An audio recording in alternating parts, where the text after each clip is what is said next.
On est maintenant le 15 septembre. Margaret Boulanger, reporter à France Télévisions depuis 2 ans, vient d'arriver. Je me trouve actuellement à Paris, devant le centre de formation créé de tous les côtés, fondé par Damien Mathieu il y a maintenant 10 ans. Comment ce centre envisage-t-il l'avenir de ces jeunes? C'est ce que nous allons tenter de savoir avec Mélissa. Nous filmerons la scène en caméra cachée. Bonjour Mélissa. Bonjour. Vous êtes la collègue de Scarlett Johansson? Exactement. Combien de diplômés suivez-vous toutes les deux?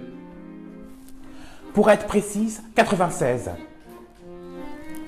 Comment fonctionne votre dispositif d'insertion?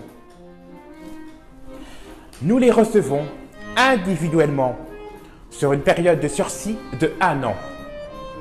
Je dis bien période de sursis, car ils doivent s'insérer dans la société. En cas d'échec, c'est la case chômage, redoublement ou réorientation. Et ils perdent leur master. Il y a des quotas à respecter. Ces quotas sont 2 points. Répondre au minimum à 5 appels à projets par mois. Nous faire un rapport chaque semaine. Et prendre rendez-vous avec le conseiller d'orientation au moins 1 fois par trimestre. J'ai rendez-vous avec le directeur. Si vous avez les réponses à toutes vos questions, je pense que l'on peut s'en arrêter là. Je vous remercie.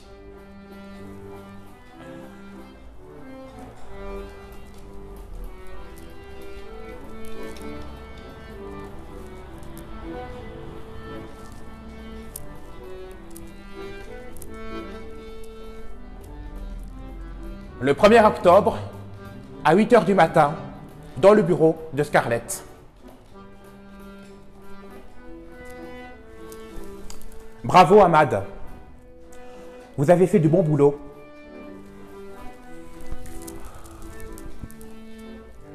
Personne demandée. Samantha Friedrich.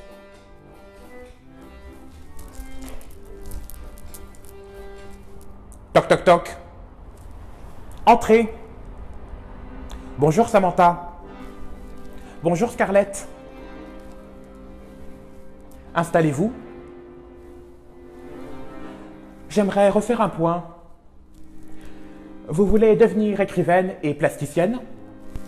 Oui.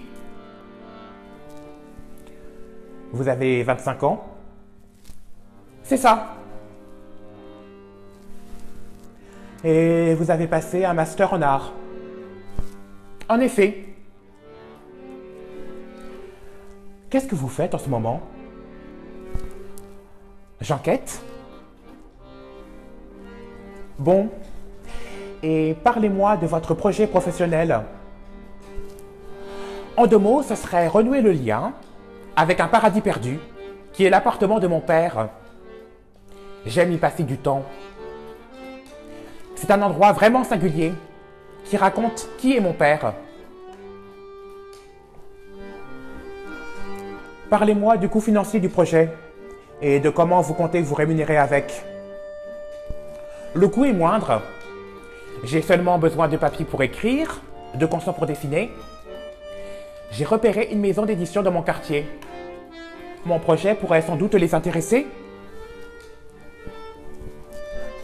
Et vous vous organisez comment pour travailler? Je me lève à 9 h. Le temps de prendre mon petit déjeuner, ma douche, ma journée commence à 10 h. Ensuite, je travaille de 10 h à 13 h. Après, c'est la pause déjeuner et rebelote de 14 h à 20 h. Le matin, c'est dessin, prise de vue et l'après-midi, écriture. Voilà mon rythme. Et est-ce que vous avez des personnes pour vous accompagner, vous conseiller? Je suis resté en contact avec Gauthier, un ancien camarade. On se lit nos textes. On se dit, ça m'a donné telle idée, ça m'a fait penser à ci ou à ça. C'est vraiment très enrichissant. Est-ce que vous envisagez par la suite de collaborer?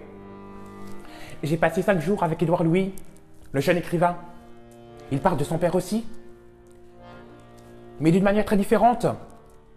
Lui, ce qui l'intéresse, c'est les questions féministes, le déclassement social. Et j'ai écrit aussi à Amélie Nothomb, pour lui dire à quel point j'adore ce qu'elle écrit. Et que si on pouvait se voir, ce serait formidable. Et dans votre vie privée, tout va bien? Toujours célibataire? Oui, oui, ça va très bien. J'aime la solitude. Je parle d'une solitude choisie. Mais si je devais rencontrer quelqu'un, ce serait tout à fait honorable pour moi. Ouais. Bon bah écoutez, Samantha, tout ça c'est un peu vide. Ah bon, comment ça?